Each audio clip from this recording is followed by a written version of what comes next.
ഒരു മഹായുദ്ധകാലത്ത് ഒരു പട്ടാളക്കാരൻ തന്റെ യൂണിറ്റിൽ നിന്നും ഒറ്റപ്പെട്ട് ദ്വീപിൽ അകപ്പെട്ടുപോയി. യുദ്ധം കൊടുമ്പിരി കൊണ്ടിരിക്കുന്ന സമയമായതിനാൽ പുകപടലങ്ങളും എതിർപക്ഷത്തിന്റെ വെടിവെപ്പും കാരണം അദ്ദേഹത്തിന്റെ കൂട്ടുകാരുമായുള്ള ബന്ധം വിട്ടുപോയി. അങ്ങനെ കുറ്റിക്കാട്ടിൽ ഒറ്റയ്ക്കായിരിക്കുമ്പോൾ ശത്രുക്കൾ താനിരിക്കുന്ന ദിശയിലേക്ക് വരുന്നതിന്റെ ശബ്ദം അദ്ദേഹത്തിന് കേൾക്കാൻ സാധിച്ചു. അഭയത്തിനായി വെപ്രാളപ്പെട്ട അയാൾ ഒരു ഉയർന്ന കുന്നിൽ കല്ലുകൾക്കിടയിൽ അനേകം ചെറു ഗുഹകൾ കാണാനിടയായി. വളരെ പെട്ടെന്നു തന്നെ അതിലൊരു ഗുഹയിലേക്ക് അദ്ദേഹം ഇഴഞ്ഞു കയറി. എന്തായാലും ആ സുരക്ഷിതത്വം ക്ഷണനേരത്തേക്ക് ഉണ്ടായിരുന്നുള്ളൂ.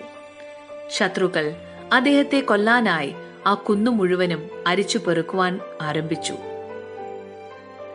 പെട്ടെന്ന് തന്നെ അവർ ഗുഹകളിൽ തിരയാൻ തുടങ്ങി. മരണത്തിനായി കാത്തിരിക്കുമ്പോൾ എന്റെ ജീവൻ രക്ഷിക്കാൻ ആരെങ്കിലും വന്നെങ്കിൽ എന്നാശിച്ച് ശത്രുക്കൾ അടുത്തു വരുന്നതും ശ്രവിച്ചുകൊണ്ട് ശാന്തനായി കിടന്നു. അദ്ദേഹത്തിന്റെ ചിന്ത നിരാശയിലൂടെ സഞ്ചരിക്കാൻ ആരംഭിച്ചു. ഈ വലിയ ആപത്തിൽ നിന്നും എന്നെ രക്ഷിക്കാൻ ആരും വരാൻ പോകുന്നില്ല. അപ്പോഴാണ് ഒരു ചിലന്തി അദ്ദേഹത്തിന്റെ ഗുഹാ കവാടത്തിന് മുൻപിൽ വല നെയ്യാൻ ആരംഭിച്ചത്. ഹോ, അദ്ദേഹം ചിന്തിച്ചു, എനിക്കിവിടെ ഇഷ്ടിക ഭിത്തിയുടെ മറ ആവശ്യമുള്ളപ്പോൾ ഈ ചിലന്തിയാണോ എന്റെ രക്ഷയ്ക്കായി വല കെട്ടാൻ വന്നിരിക്കുന്നത്? പരിഹാസത്തോടെയുള്ള ഈ ആത്മഗതത്തിന് ശേഷം ശത്രുക്കൾ കൂടുതൽ അടുത്തെത്തുന്നതും ഓരോ ഗുഹയിലും മാറി മാറി തിരച്ചിൽ നടത്തുന്നതും ഗുഹയിലെ ഇരുട്ടിൽ കിടന്നുകൊണ്ട് അദ്ദേഹം നിരീക്ഷിച്ചു. അവസാന നിമിഷത്തിലേക്കായി തയ്യാറായ അദ്ദേഹത്തിന് പക്ഷേ കേൾക്കാനായത് പട്ടാളക്കാരുടെ നേതാവിന്റെ വാക്കുകളായിരുന്നു. നിങ്ങൾ ഏതായാലും ഈ ഗുഹയ്ക്കകത്ത് കയറി ബുദ്ധിമുട്ടേണ്ട. അവന് ഈ ചിലന്തിവല പൊട്ടിക്കാതെ അകത്ത് കയറാനുള്ള കഴിവില്ല.